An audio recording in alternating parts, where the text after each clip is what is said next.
kita taatkan, amin Allahumma amin. Mari kita syukuri dengan ucapan alhamdulillah. Tidak lupa salawat serta salam kita hadiahkan kepada junjungan alam, yakni Nabi besar Muhammad sallallahu alaihi wasallam. Mudah-mudahan syafaat tercurah baik di dunia maupun di akhirat, amin Allahumma. Baik, kita lanjutkan tafsir surah Al-Baqarah. Sekarang ayat ke-62. Bismillahirrahmanirrahim. Innal ladzina amanu wal ladzina hadu wan nasara was sabiina man amana billahi wal yawmil akhir wa 'amila shalihan falahum ajruhum 'inda rabbihim wala khaufun 'alaihim wala hum yahzanun. Baik, ini kemudian ayat yang berbeda dengan ayat-ayat sebelumnya. Karena ayat-ayat sebelumnya adalah ajaran tentang pembangkangan, kedurhakaan dengan azab-azabnya. Sekarang kebalikannya, ini bagi yang beriman, beramal soleh. Terus kita terjemah, innal ladzina, sesungguhnya orang-orang amanu yang beriman, wal ladzina hadu, dan orang-orang yang mendapat petunjuk, wan nasara, dan orang-orang Nasrani, was sabiin, dan orang-orang Majusi. Man amana billah, siapa saja yang beriman kepada Allah, wal yaumil akhir, dan kepada hari akhir, wa 'amila shalihan, dan yang beramal soleh, falahum ajruhum, baginya pahala, bagi mereka pahala, inda rabbihim, di sisi Tuhan mereka, wala khaufun, dan tidak ada kekhawatiran, alaihim, bagi mereka, wala hum yahzanun, dan tidak pula ada kesedihan bagi mereka. Baik, ini bicara tentang beberapa agama di Bani Israel juga. Tafsir berkata, innal ladzina, sesungguhnya orang-orang amanu yang beriman. Ini tafsirnya adalah yang beriman kepada Allah, yang mendapat kitab-kitab Allah yang dibawa oleh nabi-nabi. Walladzina hadu, dan orang-orang yang mendapat petunjuk, hidayah, maknanya hadu, hidayah.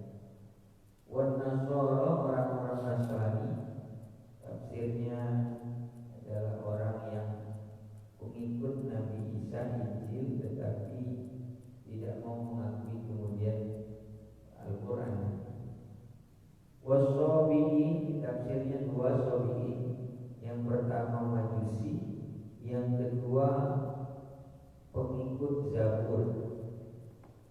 Ada yang menafsirkan riwayat bahwa ini Majusi, ada juga yang menafsirkan bahwa ini pengikutnya Nabi Daud, itu Zabur.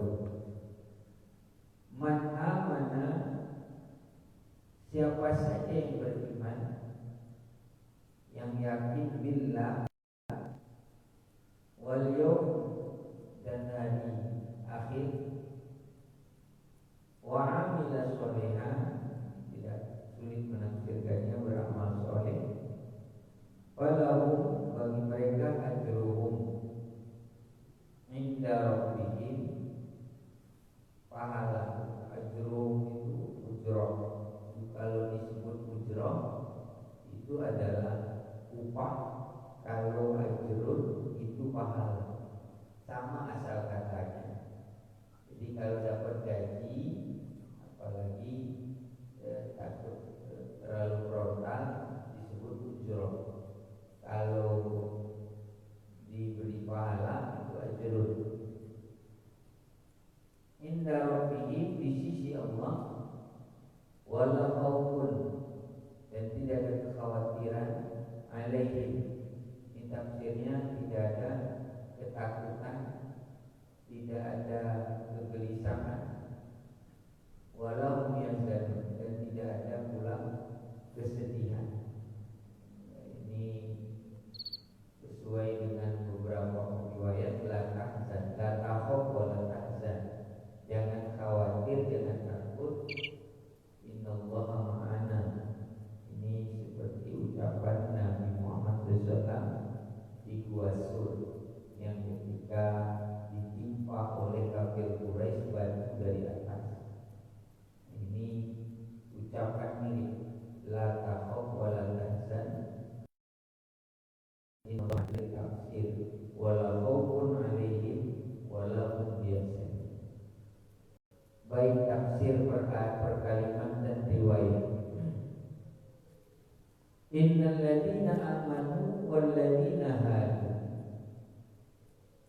adapun orang-orang yang beriman, ini maksudnya orang beriman terdahulu, ceritanya atau kisahnya orang-orang terdahulu. Mari kita hadirkan dulu biar tidak bingung asbabun nuzulnya.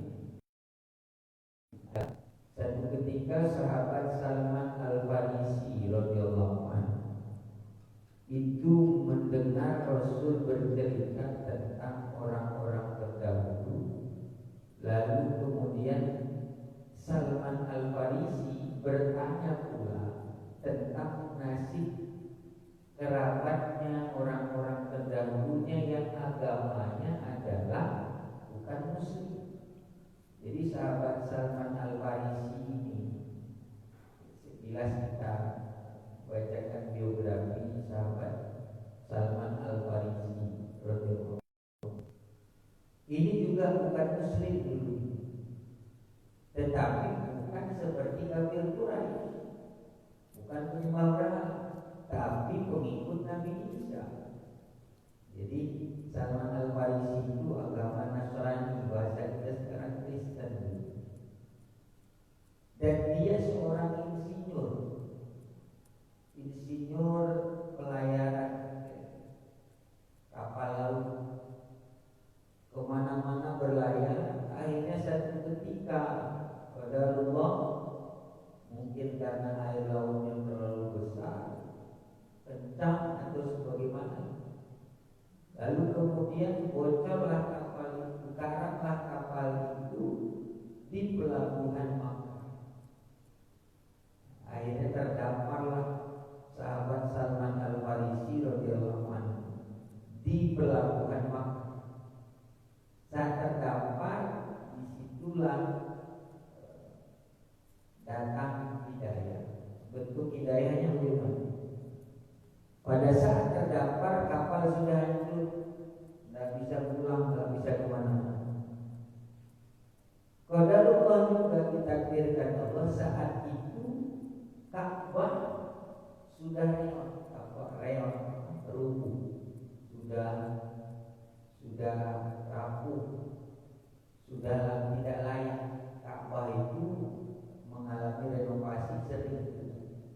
Nah, salah satunya di masa Salman Al-Farisi terdampar di pelabuhan. Jadi pada saat pelabuhan tadi karam kapalnya, kemudian Ka'bah juga sedang perlu direnovasi. Terjadilah renovasi Ka'bah yang diperintahkan oleh Rasulullah SAW. Nah, pada saat itu bingung mau cari kemana. Dulu belum semen itu, belum bangunan kayak apa sekarang itu Ka'bah mengalami beberapa renovasi, masih dari kayu-kayu. Nah, kapalnya Salman Al-Farisi juga masih dari kayu-kayu. Nah, karangnya kapal laut atau kapal pelayaran Salman Al-Farisi itu menjadi salah satu alat untuk renovasi kapal. Jadi nggak ada kayu lagi, nyarilah apa bongkar atau bongkahan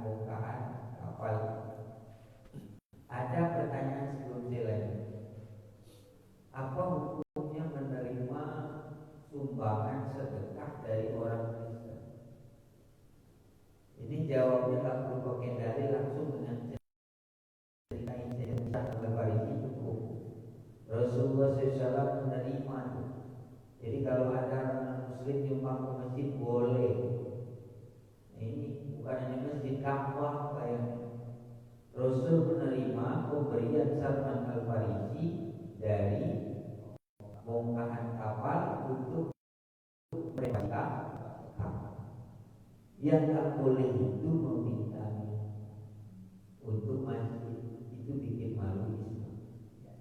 Kalau kepada non-muslim, kalau orang Islam wajib diminta, wajib diingatkan, wajib dipaksa. Paksa dalam arti yang positif, jangan paksa beneran. Kemudian kita lanjut, ini salah satu buktinya. Ada lagi nanti dalilnya bahwa Rasul menerima pakaian dari teman beliau non muslim. Jadi boleh terima hadiah, terima hibah dari orang non muslim. Ini buat bangun masjid boleh.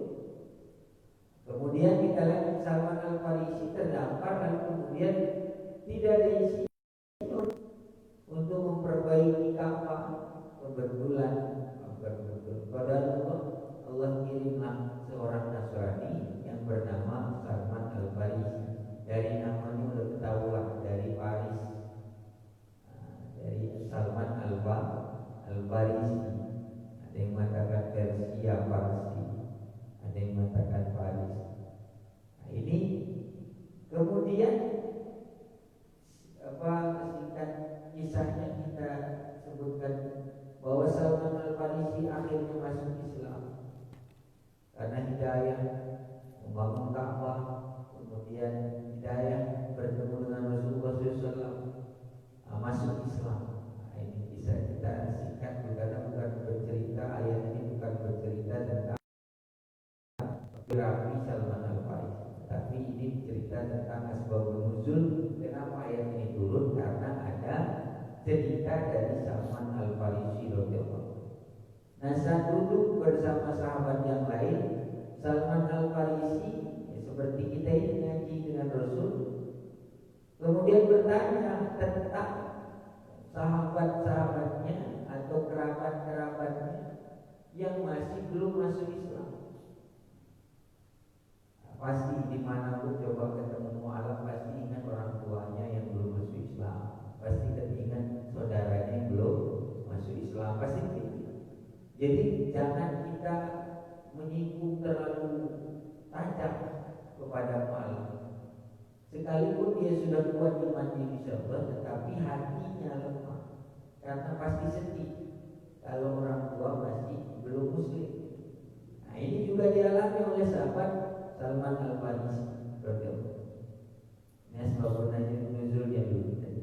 Jadi pada saat itu ceritalah, ya Rasulullah, dulu saya diinjil, dan dulunya Kristen Salman Al-Farisi. Saya membaca bahwa ada kabar tentang kami pun yakin percaya kepadanya. Teman-teman saya juga, kerabat saya juga yakin bahwa akan datang kau ya Rasulullah. Pokoknya kami bersaksilah tentang kedatangan Nabi akhir zaman, kata sahabat Salman Al-Farisi. Lalu kami bertanya, ya Rasulullah, bagaimana kabar kelak sahabat-sahabatku, kerabat-kerabatku itu? Apa jawab Rasulullah SAW? Sesungguhnya mereka ahli neraka. Langsung tertunduk menangis sedih Salman Al-Farisi. Karena ingatku kebayang orang tuanya masuk neraka, ibunya, adiknya, kakaknya, mungkin kerabat-kerabat yang lainnya, teman-temannya. Tergoncang hati, sedih. Tetapi dalam keadaan sedih itulah turun wahyu ayat 62. Hai Muhammad, katakan ini, innal ladzina amanu, orang sesungguhnya orang-orang yang beriman yang terdahulu. Ada yang akan datang. Walina, mereka wan nasara, dan mereka yang percaya kepada Injil. Jadi hadis itu ditafsirkan kepada Taurat, Nasara kepada Injil, wasabiqin ini kepada Zabur. Jadi tafsirnya orang-orang yang mendapat Taurat, yakin beriman kepada Taurat, wan Nasara kepada Injil dan nabinya, wasabiqin ini ada yang tafsirnya dua, tadi satu Majusi. Majusi itu menyembah api tapi yakin sama Jabur, yakinnya sama Nabi Daud. Tetapi tafsir yang lebih tepat adalah bukan hanya yakin, memang Sobiin adalah pengikutnya Nabi Daud atau meyakini kitab Zabur.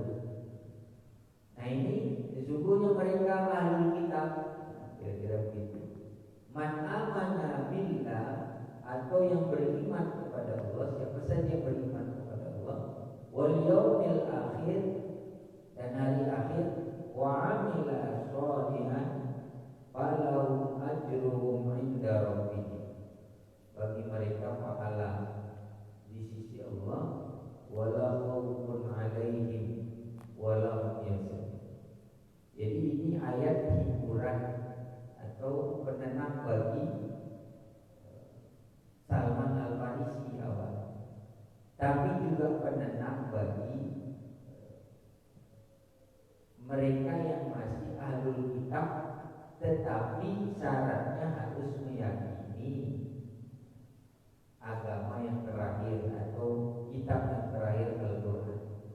Kenapa? Karena banyak yang beriman kepada Taurat dan kemudian beriman kepada Al-Quran. Banyak yang beriman kepada Nabi Musa tetapi enggan mengakui Nabi Muhammad SAW. Nah begitu juga dengan Nasrani dan Majusi atau Jabur, atau yang meyakini kitab Zabur. Syaratnya bagaimana dalam ayat ini? Syaratnya supaya mereka tadi, teman-teman kerabat-kerabat yang jahiliyah masa lalunya masih bukan muslim, kata Rasulullah SAW, sungguh bahagia orang yang mengikut Musa sampai datangnya Isa. Sungguh bahagia orang yang mengikut Nabi Isa sampai datangnya Muhammad SAW. Masuk, mengikut dan sampai datang itu adalah imannya jangan diputus. Imannya kepada Zabur, Taurat sudah bagus, Nabi Musa benar, dia ikut itu. Kemudian dia ikut Injil, Isa, dia ikut Zabur dan Daud. Tetapi jangan lupa syaratnya agar iman tidak terputus, maka harus nyambung kepada Al-Quran dan Nabi Muhammad SAW. Sebab kalau dia putus, maka gagal dia imannya tadi diterima. Gagal. Masuk putus ini. Satu, putus karena tidak mengakui. Kedua, putus justru karena masih mengamalkan Taurat, Zabur dan Injil, menyalahi Al-Quran. Ini masuk putus. Jadi bagi mereka yang bertanya nanti non-muslim itu bagaimana orang-orang soleh, ada yang begini. Ada yang beriman kepada Allah sudah jelas. Oh, kita jelaskan ada Trinitas contohnya di Nasrani. Mereka mengatakan menyembah Allah tapi mengakui Yesus sebagai Tuhan. Ini putus. Karena man amana billah wal yaumil akhir, man amana billah aja udah salah. Mengimani Allah dengan cukup menyembah Allah dan tidak menuhankan hanya Allah, nah itu salah. Nah, atau ada yang beriman kepada adanya hari kiamat. Kurang apa orang Kristen Eropa sampai bikin film kiamat, sampai karena yakin adanya kiamat, tapi juga tetap putus iman. Atau ada mungkin sering bertanya, yang mungkin ibu bapak masih salah menjawab misalnya, bagaimana itu ada orang non-muslim baik betul, soleh betul, kok masuk neraka sih? Gimana jawab? Ya karena nggak Islam gitu loh. Pokoknya nggak Islam masuk neraka. Nggak tahu saya jawabannya kan paling tinggi. Ini yang berat, harus dijelaskan. Apa alasannya ketika orang baik muslim tidak masuk surga? Karena tidak sadar, tidak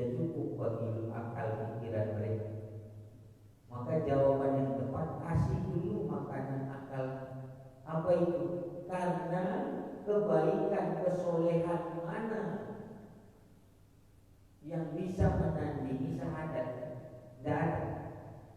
Karena syahadat itu justru pintu masuk soleh, pintu masuk kebaikan. Ketika orang baik secara zahir duniawinya, akhlaknya dan sebagainya, tetapi tidak mau bersyahadat, kan sama saja dia tidak mau mengakui Allah. Jadi seburuk-buruk manusia adalah yang tidak mau mengakui Tuhannya Allah. Sebaik-baik manusia adalah orang yang mengakui Allah. Jadi kalau dibilang ada orang muslim baik betul, loh itu gak baik. Justru itu masih paling buruk. Kenapa? Karena tidak mengakui Allah. Kalau tidak mengakui Allah ya gak baik. Jadi perbandingannya begini, seburuk-buruk orang yang tidak mengakui Allah, sebaik-baik orang yang mengakui Allah. Kalau ada kebaikan yang kita lihat secara kasat mata dari non-muslim, itu tetap tidak baik karena dia tidak mengakui Sang Pencipta. Nah, ini yang berat. Jadi alasannya sudah masuk. Ketika ada orang nanti alangkah kejamnya, ada orang non-muslim yang senang memberi, senang bergaul baik, tutur katanya dan sebagainya, tidak pernah jahat. Beda sama muslim, kadang ada yang jahat begitu bertanya. Jawabannya ada, justru tidak ada apa-apanya ketimbang sang pembunuh, sang maksiat, ahli maksiat, tapi mengakui Allah. Coba jahat mana? Ahli maksiat tapi mengakui Allah, ketimbang ahli taat tetapi mendustakan Allah. Jahat mana itu? Pertimbangan. Kalau mereka masih bingung, turunin di kita. Contohnya, lebih jahat mana? Ada anak luar biasa jahilnya, luar biasa bakarnya, tetapi mengakui ibu bapak, ketimbang ada anak baik betul, ngomong lembut, disuruh paling gentor, tapi gak mau mengakui ibu bapak. Jahat mana? Yang tidak mengakui, padahal baik orangnya, lembut, kerjaan selesai semua, disuruh nurut, tapi dia tak mengakui kalau itu bapak ibu bapak. Nah begitu contohnya. Jadi kalau ada yang masih bertanya, bukankah kejam Islam itu? Hanya karena kami gak masuk Islam, sedangkan kami baik. Nah begitu. Nah ini yang dimaksud wa'amila sholihan. Jadi amal soleh juga terputus. Dalam kitab I'anatul Talibin juz 2 jilid 2 karya Syekh Bakri Sahab disebut begini. Ini analogi lainnya tentang amal soleh yang terputus. Amal soleh akan terputus kata Syekh Bakri Sahab dalam kitab I'anatul Talibin kalau orang tidak sholat. Sholat bisa memutus, orang yang tidak sholat bisa memutus amal. Kenapa? Karena syarat untuk kebaikan dia harus sholat. Nah ini juga ini contoh yang lain. Ini supaya dapat hikmah dari ayat. Jadi kalau ada orang dibilang sholat tapi nggak sholat, bukan sholat. Orang disebut baik, bukan baik karena dia tidak sholat. Kenapa? Janji Allah dalam kitab ini disebut begini, siapa saja yang punya amal segunung seluruh dunia ini besarnya, tapi dia tak sholat, maka amalnya tidak sah. Syarat amal menjadi baik kalau ada sholat. Tidak akan sah amal baik atau putus amal baik, tidak dianggap baik, walaupun kebaikannya secara zahir kelihatannya segunung banyaknya, tapi kalau nggak sholat ditolak karena tidak sah. Bukan hanya batil, istilahnya batal. Jadi batal, tidak sah, tidak diterima oleh Allah, dibuang oleh Allah. Jadi sholat itu juga menjadi alat ukur diterima atau tidaknya kebaikan. Ada orang sedekah, ada yang tidur. Ada orang sedekah tapi nggak mau sholat. Ada orang puasa sholat enggak, ini percuma.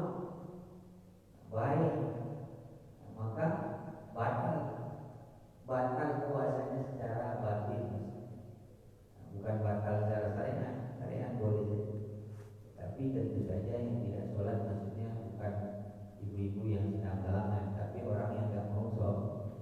puasa, zakat, haji, tapi nggak sholat atau batal semua kebaikan. Apalagi lah cuma kebaikan zohir, tipuan-tipuan muka baik, tipuan-tipuan mulut baik, tipuan-tipuan yang lain. Kalau tidak sholat maka tidak sah amal. Itu contoh lain untuk menjelaskan amal sholat. Kemudian falahu ajruhum 'inda rabbihim, bagi mereka pahala yang dimaksud adalah ridho dan surga. Bagi mereka ridho dan surga. Wala khaufun 'alaihim wala hum yahzanun. Mari kita ayat ujung ayat ini. Kenapa orang beriman kepada Allah? Kenapa orang yang dapat hidayah, orang yang ahlul kitab dan yang beramal baik tidak akan pernah punya kekhawatiran dan tidak pernah ada kesedihan? Ini rahasia. Kalaulah benar iman kita, Bapak Ibu sekalian, maka tidak mungkin ada kekhawatiran. Khawatirnya di mana? Maka iman kita ini kadang suka banget. Kita masih sering digoda dengan kekhawatiran, digodaan iman. Kenapa kok tidak khawatir? Karena kita yakin tadi ada Allah. Kita yakin Allah tidak akan membiarkan kita. Itu loh keyakinan yang kuat. Itu loh iman yang benar. Tapi kok kalau kita masih khawatir, dalam ayat yang lain disebut kadang kita khawatir minal jumi wal anfusi wal amwat wasamarat. Kita khawatir dengan kelaparan, kita khawatir dengan sakit, kita khawatir dengan paceklik dan sebagainya. Khawatiran itu mengikis iman. Karena ciri orang beriman tidak ada kekhawatiran. Kan kita menyebut Allahu Rabbi. Allah itu maha memelihara dan menciptakan sesuatu, tidak mungkin diabaikan. Nah, berarti kalau kita ada kekhawatiran, berarti ini menjadi mengurangi. Tapi kan itu manusiawi, ya justru karena itu manusiawi lah diingatkan. Karena memang itu manusia itu kan kadang yang turun imannya, maka perlu kita ingatkan. Maksudnya hikmahnya adalah supaya tidak turun terus. Kalau turun terus lama-lama jadi kafir. Ada hadis Rasul begini, kadang waktu ayatuna kufran. Kadang-kala kemiskinan bisa jadi kekafiran. Kenapa itu? Karena terkikis. Orang miskin banyak khawatir, orang kaya banyak sombong. Itu seolah-olah menjadi hukum alam. Maka tidak salah Rasul mengatakan ada waktu ayatuna kufran. Kadang-kala miskin itu mendekati kekufuran. Nah ini contohnya. Kenapa harusnya tidak khawatir? Bagi orang yang beriman, amanu billah wal yaumil akhir wa amila sholihan, orang yang berbuat tidak khawatir dan tidak pula ada kesedihan. Kenapa? Jawabannya persis seperti di gua Sur tadi yang kita sebut. Itu saat dikejar oleh kafir Quraisy, hampir mendekati, hampir ketemulah istilahnya. Ini terjadi pada saat malam hijrah, mau hijrah ke Madinah. Kita ingatkan ulang misalnya bahwa pada saat malam itu Abu Jahal dan kroni-kroninya mengepung rumah Rasulullah SAW. Tetapi ada dua riwayat mengatakan, satu, Rasul punya satu wiridan yang kemudian mengusap dari jarak jauh mata mereka sehingga tertidur lelap. Kemudian ada riwayat mengatakan bukan, justru Jibril yang memberitahukan bahwa Rasul itu lebih dulu keluar ketimbang datangnya Abu Jahal dan teman-teman. Lalu singkat cerita waktu kita bahas diri dan apa itu, kemudian bagaimana kabar dari Jibril itu. Tetapi ini adalah kita mau kejar maksud tentang Sur tadi, tentang ayat. Pada saat itu dikejar dan saat terbangun Abu Jahal dan teman-temannya melihat mengintip kok di rumah di mana ada Sayyidina Ali. Kemana Muhammad dan Abu Bakar? Sudah duluan berangkat mau hijrah. Kemudian mendekati Sur, masuklah ke dalam gua Sur. Di gua Sur nanti ada kejadian digigit kalajengking itu kakinya dan tangannya Sayyidina Abu Bakar Siddiq radhiyallahu anhu. Kemudian dicari gua itu, dicari tapak kaki menuju kemana arahnya, ketemulah gua itu. Kemudian kenapa sunnahnya laba-laba tidak boleh dibunuh? Beda dengan cicak itu sunnahnya dibunuh. Nah, kemudian nanti dilemparkan laba, sebelum dilemparkan lagi semakin dekat kafir Quraisy ke dalam gua Sur, itu gemetar luar biasa Sayyidina Abu Bakar Siddiq. Kenapa? Karena takut ini orang kafir sudah dekat, kafir Quraisy sudah dekat. Jangan-jangan kita ketemu, jangan-jangan kita dihabisi, bakalan dibunuh dan sebagainya. Kata Rasulullah SAW, ya Abu Bakrin, la takhaf wa la tahzan, innallaha ma'ana. Apa rahasianya? Tidak boleh ada kekhawatiran dan kesedihan jika meyakini Allah bersama kita. Kalau tidak yakin Allah bersama kita, maka itu timbul kekhawatiran wajar, timbul kesedihan wajar. Maka di sini rahasianya. Kalau sedih jangan terlalu, kalau ketakutan juga jangan terlalu. Karena apa? Allah senantiasa mengganti.